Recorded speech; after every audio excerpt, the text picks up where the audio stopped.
Thank you for being here for the second session. I know I see some new faces. So this the second session, the second panel discussion, we're going to be talking about accessibility outside the classroom again. John Jones. Hi. Dr. Carolyn Speer. Hello. And Jay Castor, all from WSU. I'm going to let you guys take it away. So we just got a couple of new people, is that right? Hi, new person. Hi. And new people, if you could make your way towards this area. Yeah, it's more intimate. Or if you don't want to be intimate, that's fine also. Real quick then. Yeah, so I'm the director of the Media Resources Center at Wichita State, which is a federation of teams that are all active in the intersection of instruction and technology. So anyway, lots of those sorts of things. He's our boss. Sorry? You're our boss. I'm their boss. But they prefer that I operate with a sort of servant leader model. They're often championing that to me. Yeah, so it's important kind of leadership. Yeah, so that's that. I'm Carolyn Speer. I work for John. I do manage up, though, I would say. As much Very, as, very well. Yeah, as much as possible. He's a prodigy in managing up.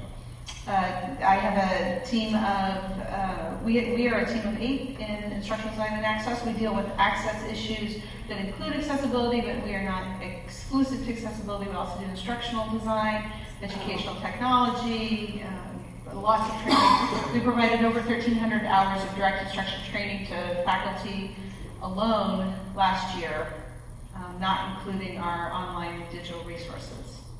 So it's a lot. And I'm Jay. I'm part of a team that actually takes over when accessibility stops. If digital accessibility kind of goes up to a certain point, then we begin the kind of the accommodation process for many students that need it. And the bulk of our stuff is Braille, actually. It's for students that need more than just screen-readable digital copies of their stuff.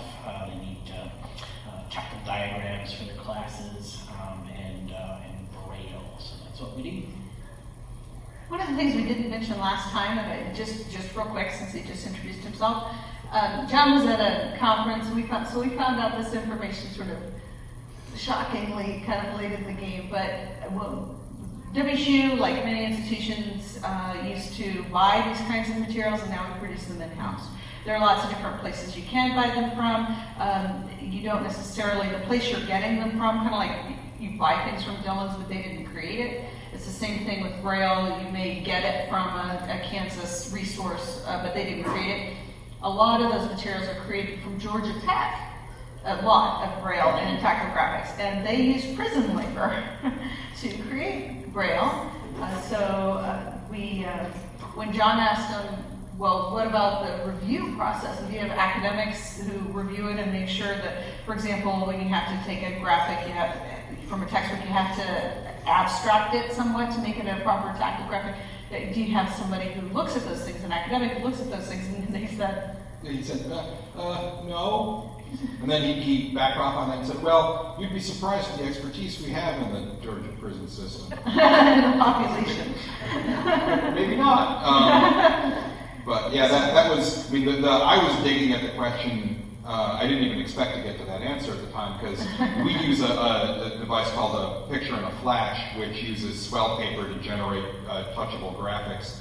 But I was wondering why they use one that's really essentially a cutout in construction paper kind of model for their stuff. I was really trying to understand if there were complexities that they were able to do that we're not able to do with our swell paper-based stuff.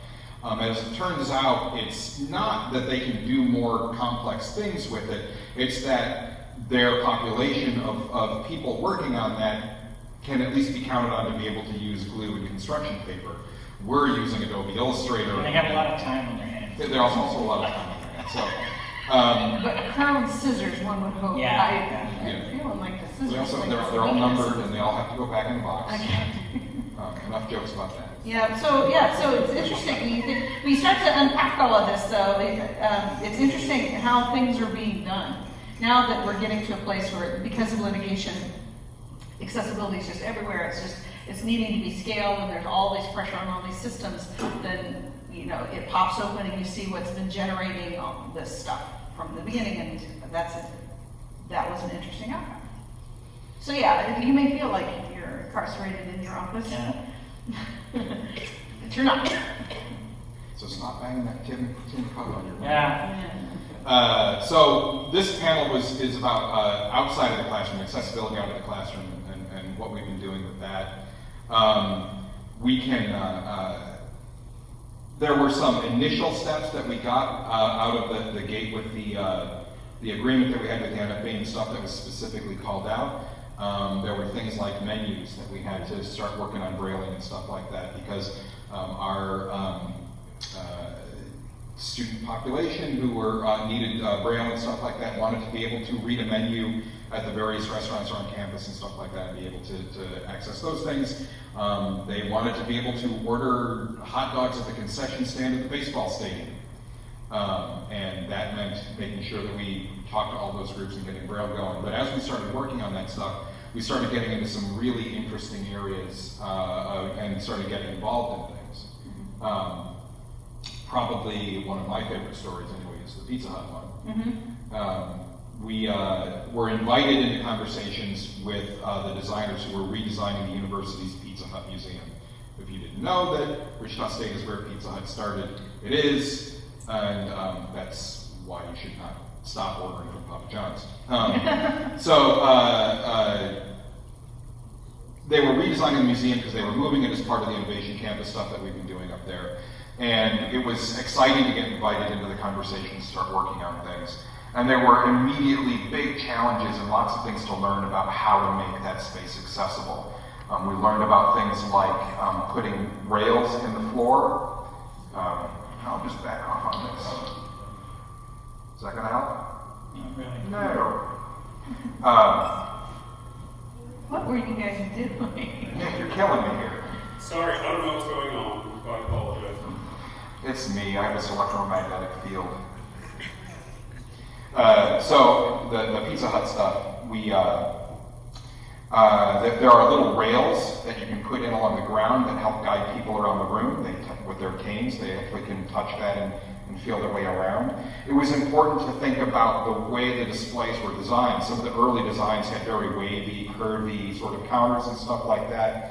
And the designers were very excited about that, and that makes it a real nightmare for somebody who needs to follow those things around the room. They actually can get lost and disoriented if they're following those curved things around.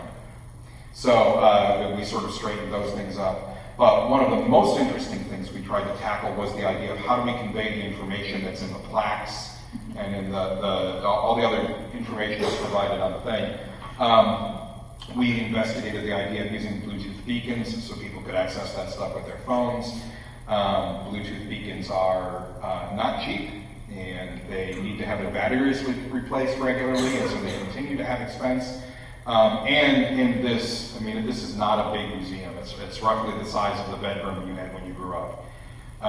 And so that all these competing beacons, the beacons need to know that if you're at this beacon, it's because it's closest to your phone, but in that enclosed space, it's very hard. We looked at, as another option, we looked at the sort of talking boxes that a lot of museums have used for a very long time, where you hit a button and it tells you things. Or your kid hits the button. Yeah. And the problem is that we would need a couple of dozen of those in this small room the size of the bedroom you had when you grew up. And the cacophony, if they were doing more than one of those at a time, would be really hard. And plus it's concrete floor and stuff, so it was going to bounce around. In the end, we ended up having a meeting with Envision, which is a company in Wichita that does a lot of support and workforce development work for visually impaired people. And their recommendation was QR codes, which to me at the time did not seem like there was any way it would be able to work. QR codes are visual, first of all, so how do we do that? And they explained that this is actually what they do in the gallery in their building, but they present the QR code in a little Lexan block that has the terminology QR code on it in Braille so that they know that that's a QR code. The standing block lets them target it with their phone without being able to see it. And then their phone, that QR code just takes you to a web page, and then that web page can be read by their screen reader and presented to them. So now, the Pizza Hut Museum is full of these QR codes at a very predictable place in each display. And they can target it with their phone, and it's also then, universally design-wise, available to everybody else as well. And so we can put a lot more information than we could fit on those plaques, and have other sorts of things like audio files and stuff like that available through those web pages.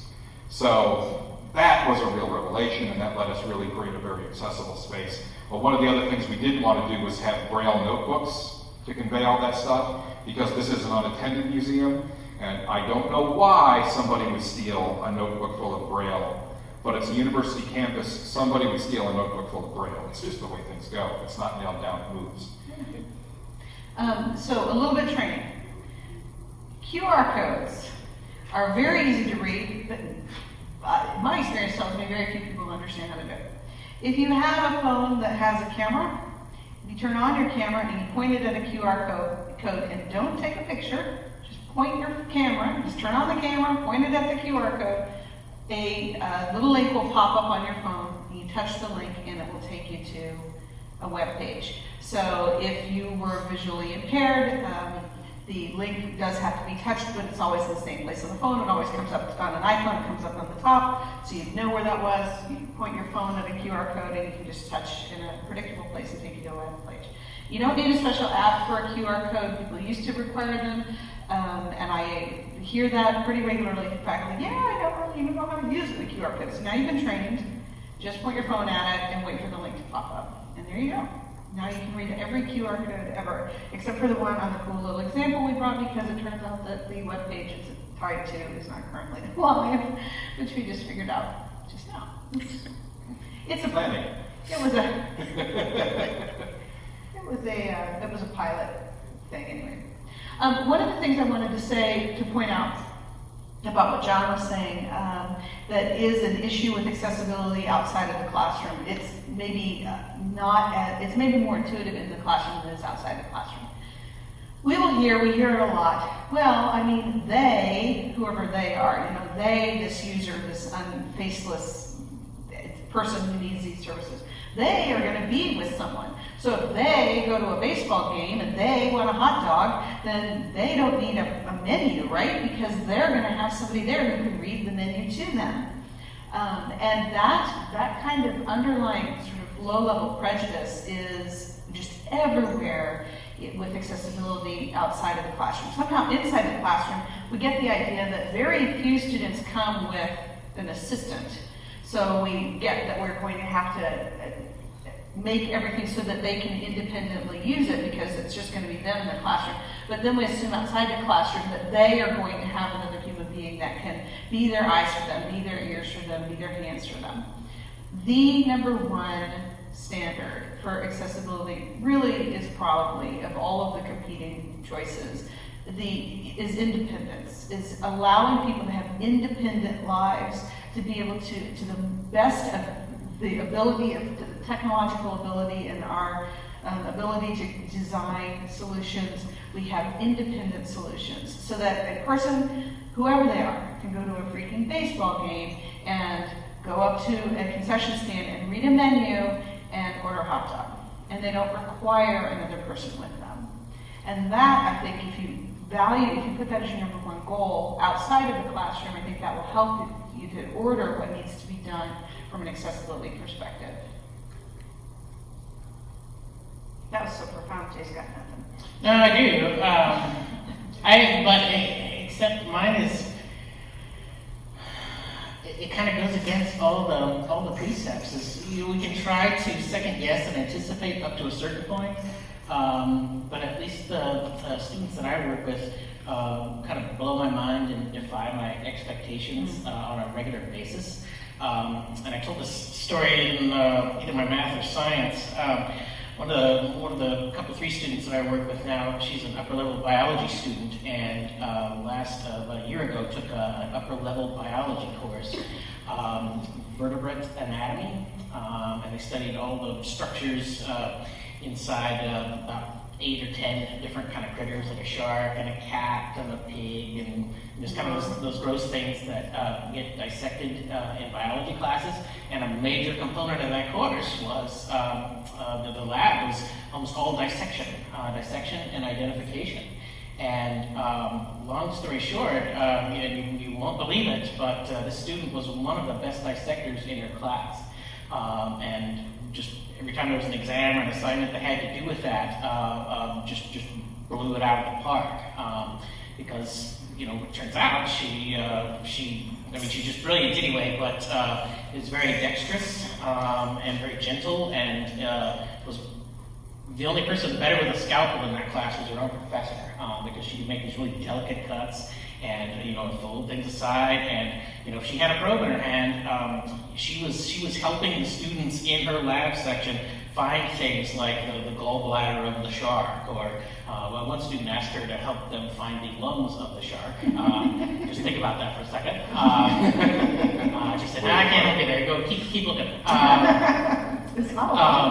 But yeah, she, without violating FERPA, she, regular exams, she would set the curve, and on those, the regular lab exams, and all the other students, the exam took the form of, like a shark would be laid out open, and the instructor would put pins with little numbered flags on there, and you numbered your paper 1 through whatever, and whatever number 1 was on that flag sticking into that thing in the shark, you just had to identify that structure.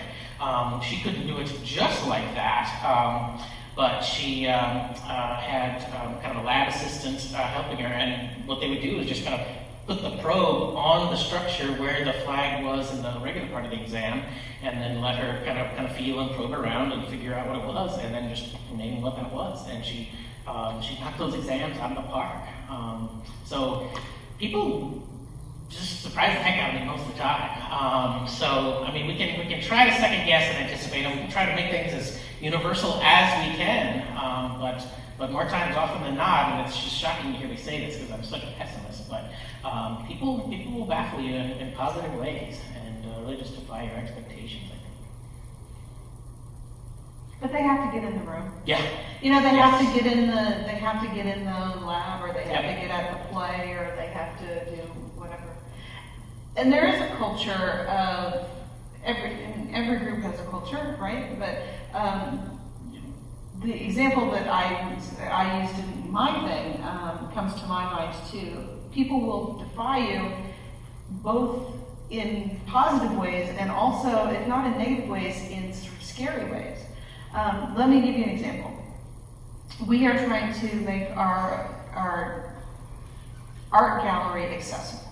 And in order to do that, we are creating some tactile graphics. I have an example of that if you're interested.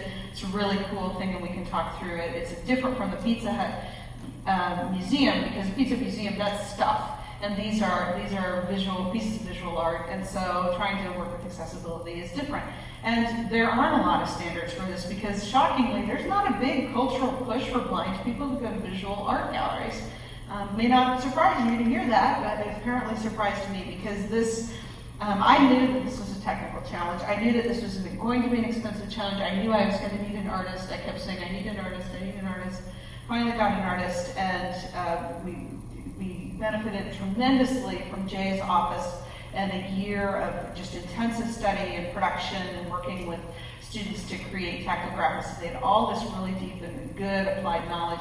And I thought, okay, we have all of the pieces now, we can do this. And we took this one painting to create this particular little booklet about, and image after image after image, got made until finally we got it nailed down to, and it was the first image is, I believe, this one here, which if it isn't, it's close enough to it, and it's one that shows well from up here at any rate. But so it's a man sitting on a horse.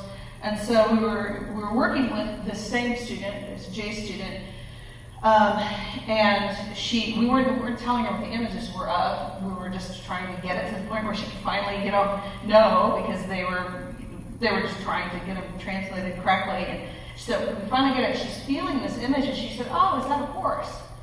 And we're like, "Oh, yes." Finally, and I felt like, there you go. We're done. We're it. She's awesome. This is good.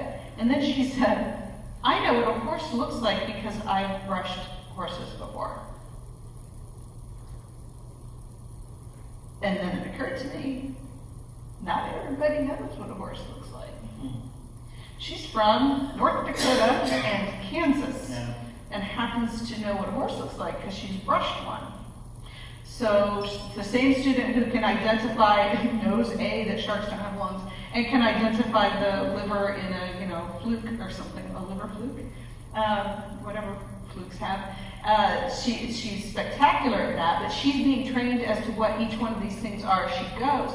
And now we're thinking outside the classroom, this whole big world where there's no cultural reason, there's no cultural history for this whole group of people to interact with the art or museums or whatever, but there are federal requirements, sometimes state requirements, there are moral and ethical requirements, there are educational opportunities, and even interest, but it's all going to have to be built from the ground up. So on the one hand, you can get super surprised to the good, and on the other hand, you can get super surprised to the shocking amount of work there is that could be done to make the whole world just richer for everybody who lives in it. But yeah, it's a horse. She also said, is this a man's face? It is. Oh, he has a beard. Yeah. She said, oh, does he have a hat on? Yeah. Why is his hat so big? I don't know. He's a Cossack. It's a Russian hat. But she didn't know about that. She knows a hat, but she didn't know Cossacks wore big poofy hats. But we taught her that, right? That's what we all do every day. I mean, I don't know what a dingo looks like. The Australian wild dog. Yeah. But I know what a Tasmanian tiger looks like, and they're extinct. So we learn shapes in the everyday world every day as well, and so the idea of two-dimensional art. I've got a book on order from Amazon. It was written in the 50s actually. There's actually a field of perceptual psychology study that has to do with blind folks interpreting but more importantly drawing art. Not fancy art, but drawing as a kind of a therapeutic form and shape and a learning activity. And this psychologist, I'm excited to read it, found out that blind folks can understand depth.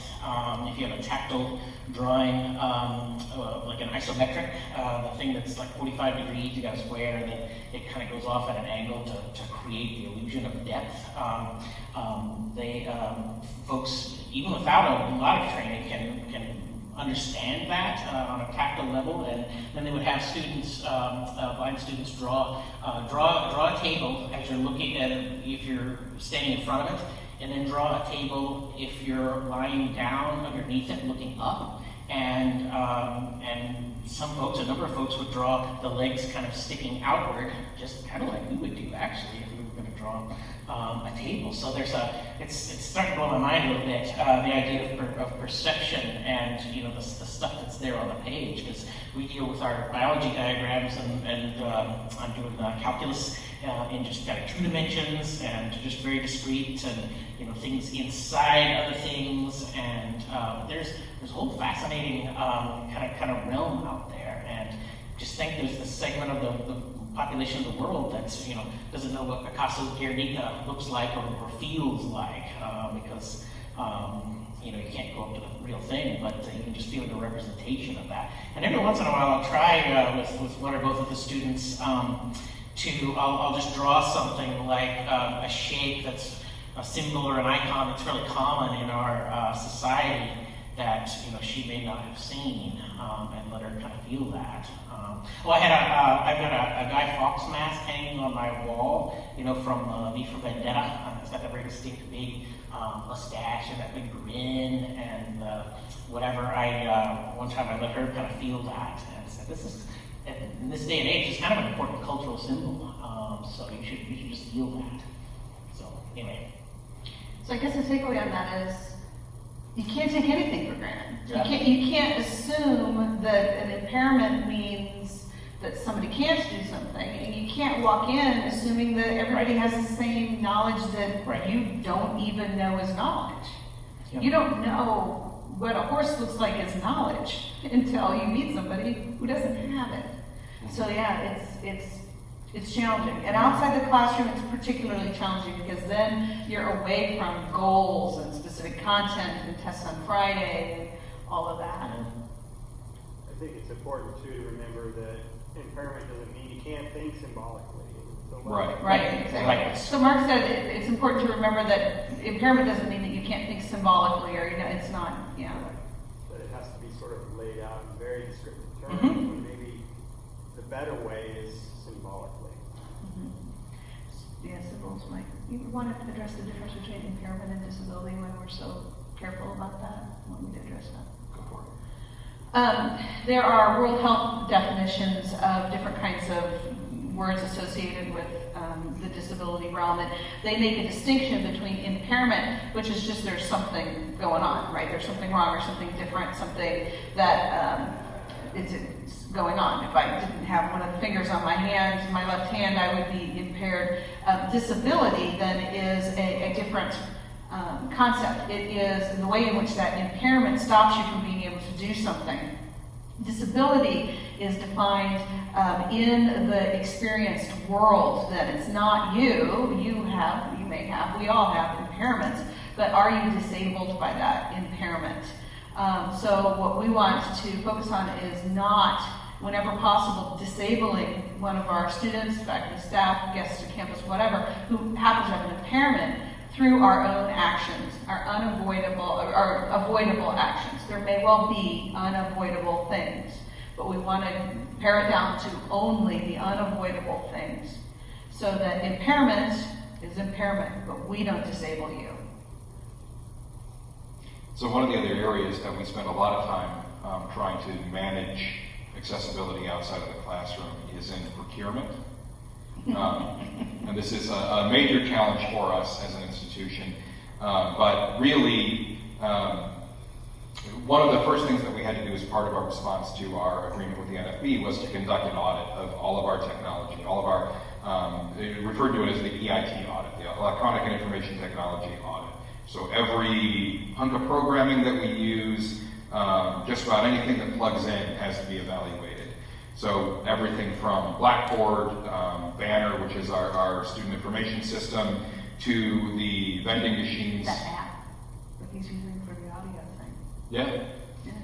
But the vending machines and bank machines in our student union. So everything, if it plugs in or if it's on a computer, we needed to evaluate it. We had to poll faculty and find out what long-tail programs they happened to be using in their class to try and make sure that we were evaluating them.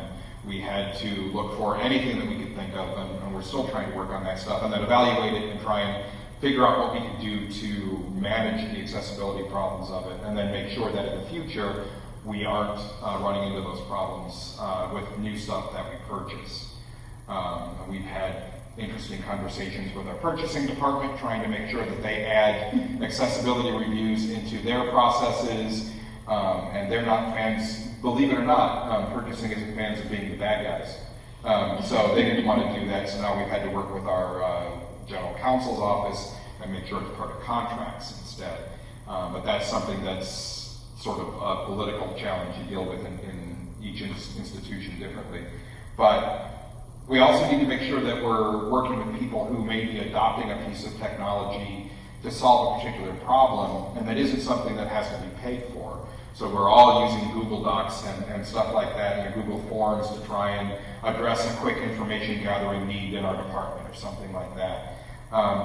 Luckily, Google happens to not be too bad for accessibility and stuff like that, but if it were a problem for accessibility, that would be something we would have to worry about.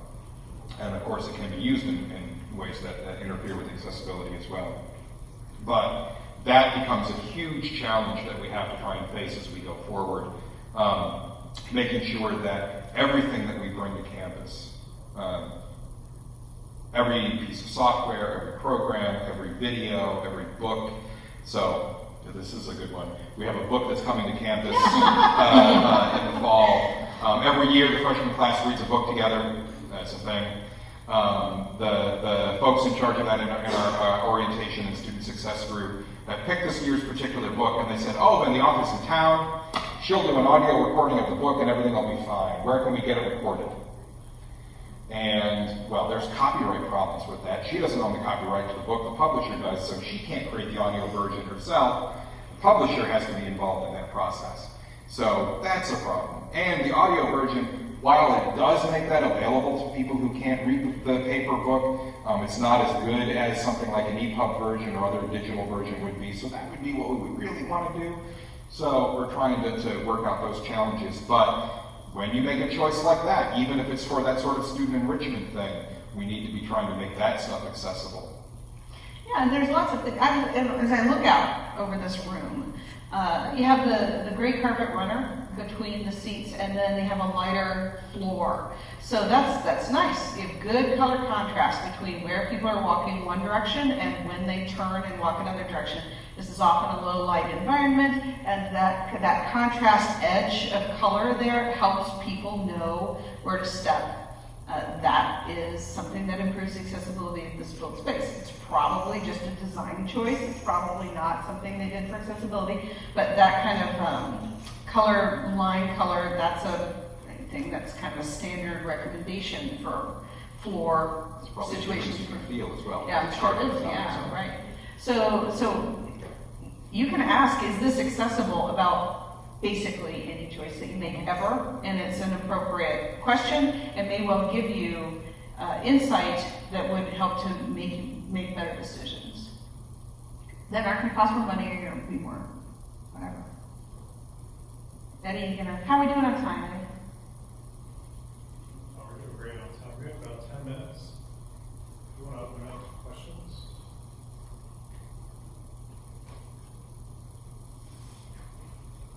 So in my face-to-face classes, when we have trouble getting questions, I give everybody 2 pennies and say, this is your 2 cents worth, and you have to spend a penny, and we aren't going to go until everybody spent their pennies. And Mark spent his pennies, but... And you're done. You're cut off.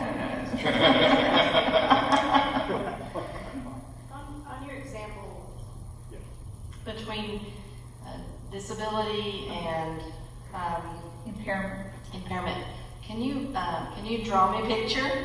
Do you have an example? I wasn't quite grasping that. Sure. I can do that. I feel like I'm monopolizing. Either one of you want to do that?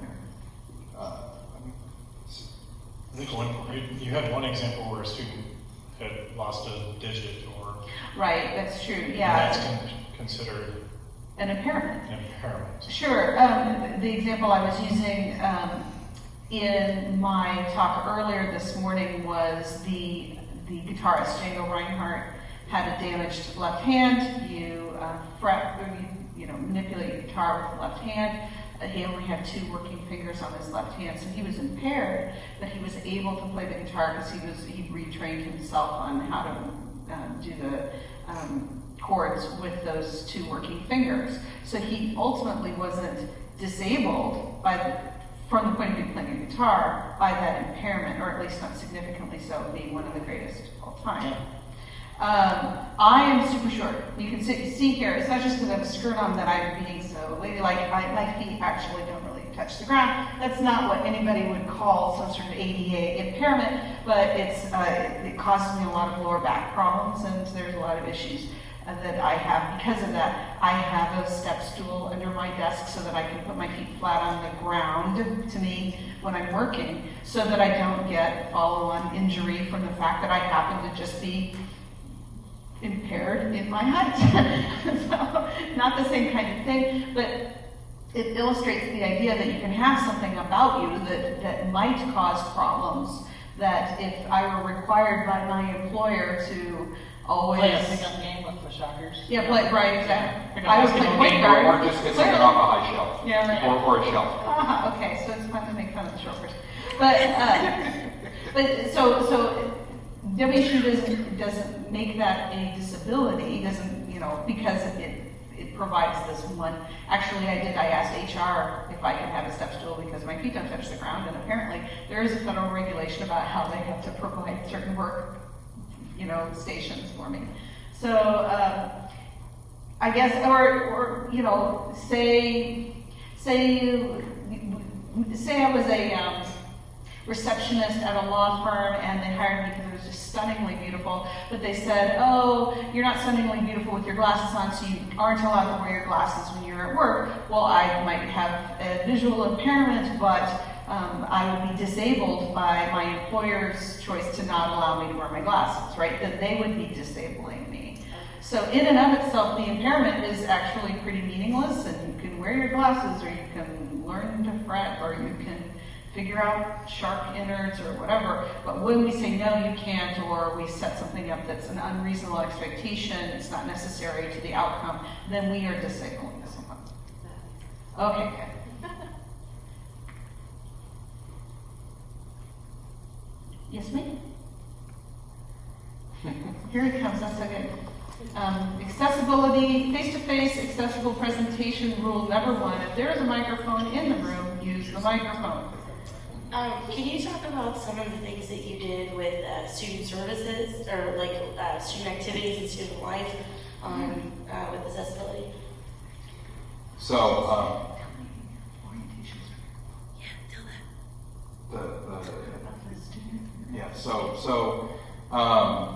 you mean the booklet, that whole story? No, about the student you saw get sent around the back of the building. Oh, God, yeah. There we go.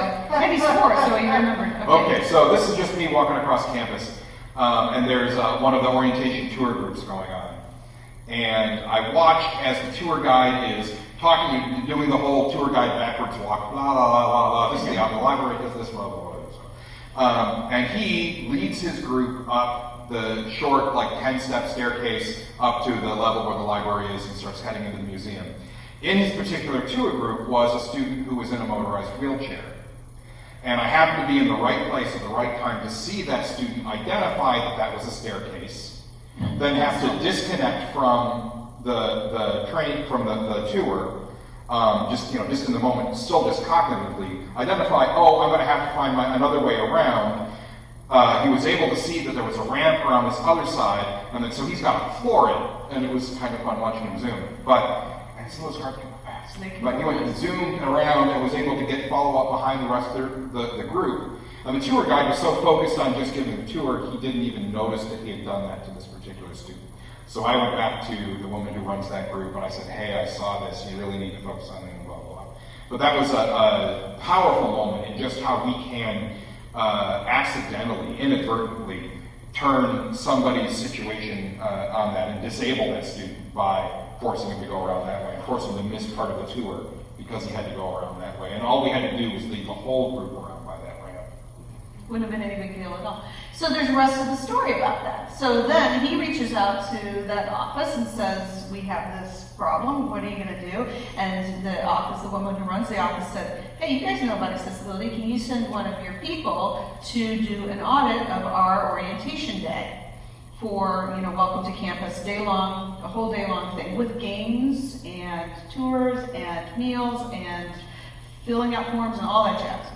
And so my office got tasked with that. I sent now my senior educational technologist, at the time she was an instructional designer, is specializing in accessibility. I sent her on that. She went through the whole thing, all that she did. She was like a student. She was treated like a student. She did all the manipulation and everything, wrote up a whole big long report.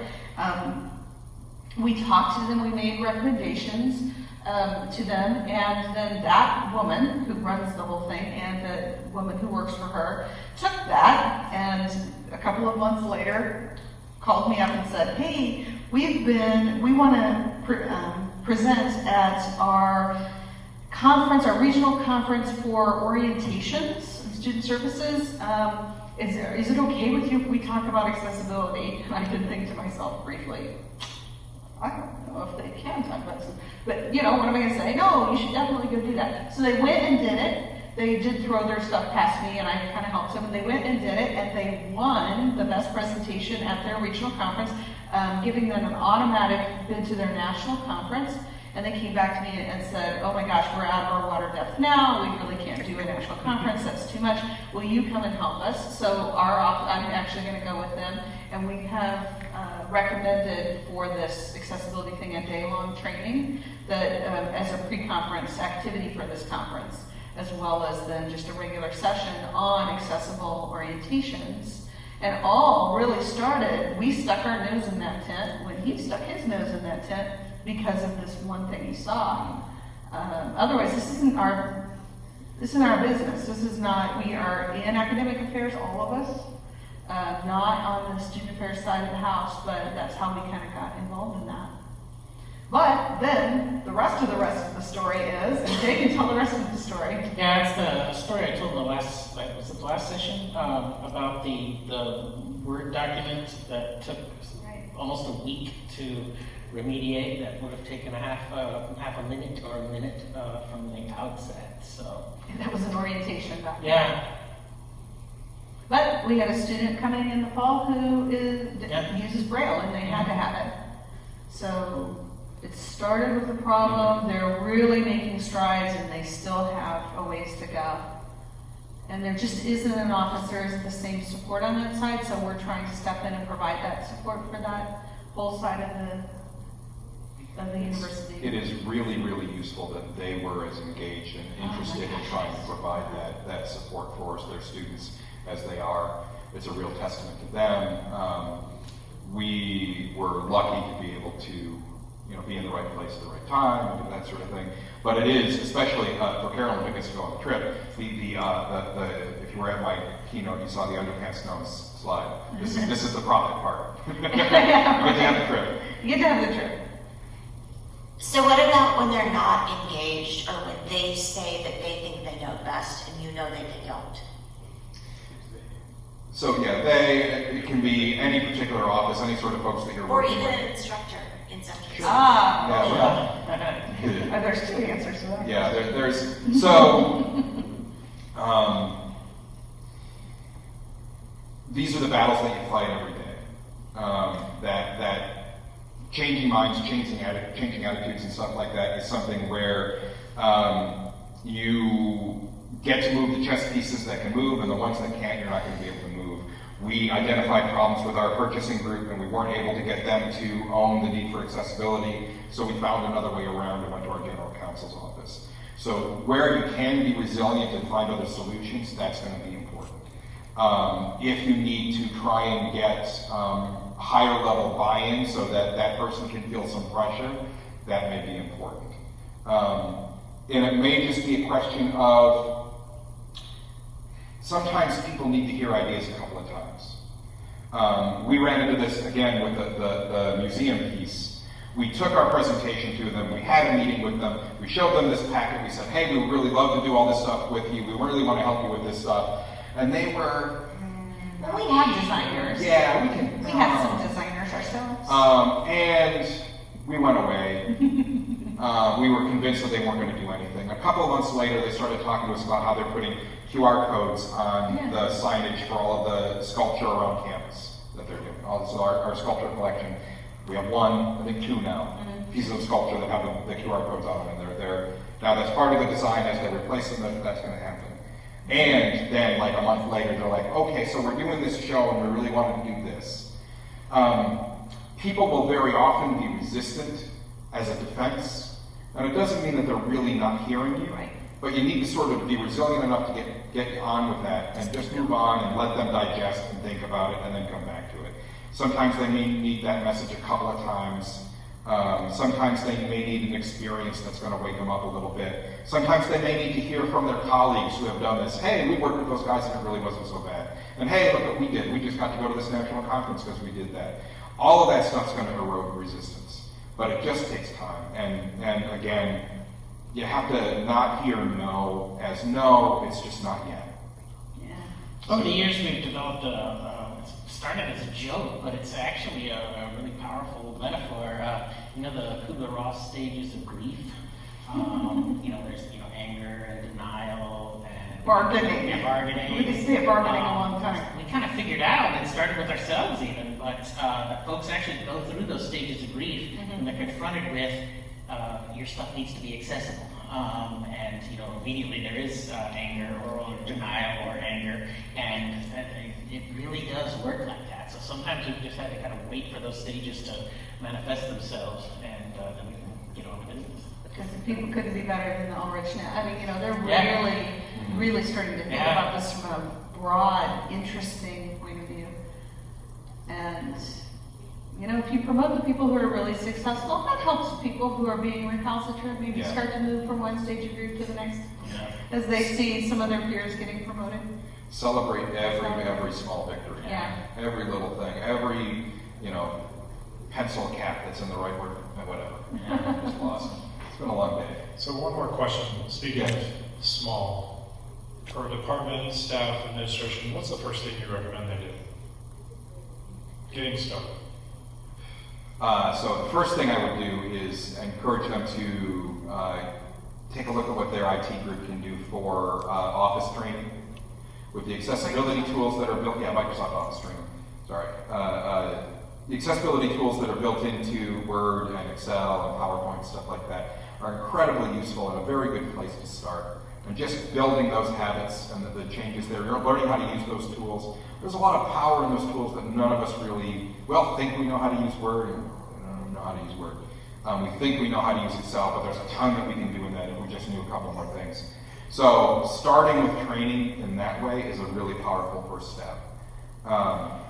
So I will give another first step thing then. I would say that's what I would agree. But try turning on some assistive technology on a phone or on your computer. Just try to interface with the world a slightly different way for a little bit of time and see what that can do for you. Because actually, there's a lot of AT on my phone I just use now. But also, it just changes that perception a little bit and reminds you that everybody's interfacing with this world, and especially this really fast-paced, disrupted digital world in different ways. So just practicing a little bit of somebody else's eyes for a minute, I think it's a good place to start too. And then the next step is, what I tell folks is to then teach somebody else. Oh yeah. If you learn how to make an accessible document in Microsoft Word, show the person next to you or in the office next to you or whatever how to do that, and kind of become that cop that notices an inaccessible document as it comes in. And eventually that culture will just kind of spread virally, I think. Well, thank you all for being here today. Thank you. Give them a round of applause again.